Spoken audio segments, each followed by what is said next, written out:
जे संभाजीनगरला झालं तेच पुण्यात होताना दिसतंय का?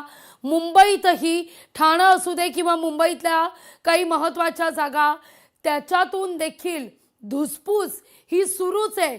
उघडपणे कोणी बोलत नाहीये, पण धूर मात्र नक्कीच निघतोय।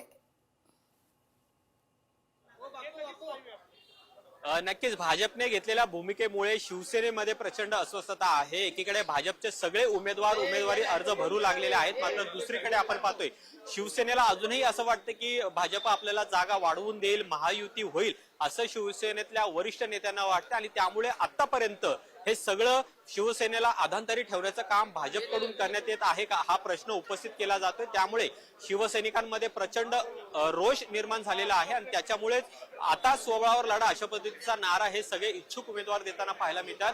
याच हॉटेलमध्ये उदय सामंत येणार होते आणि त्यांच्या उपस्थितीमध्ये पुण्यातल्या प्रमुख पदाधिकाऱ्यांची बैठक होणार होती, मात्र ती बैठक होण्याआधीच या बैठकीच्या आधी रवींद्र दंगेकर आणि नाना भानगिरे हे निघून गेलेले आहेत आणि त्या ज्या पद्धतीने त्यांनी माध्यमांना प्रतिक्रिया दिलेली आहे की सर्व 165 जागांवर शिवसेना उमेदवार देणार आहे, त्याचबरोबर महायुती तुटल्याच जमा आहे अशा पद्धतीचं विधान त्यांनी केलेलं आहे आणि त्यामुळे उदय सामंत हे सगळं न सांगता या शिवसैनिकांना या पदाधिकाऱ्यांच्या मार्फत सांगितलं जात आहे का, हा भाजपला शेवटचा इशारा आहे का, हे सुद्धा पाहणं महत्वाचं आहे। पण गेल्या काही तासांमध्ये मुद्दा लक्षात येतोय।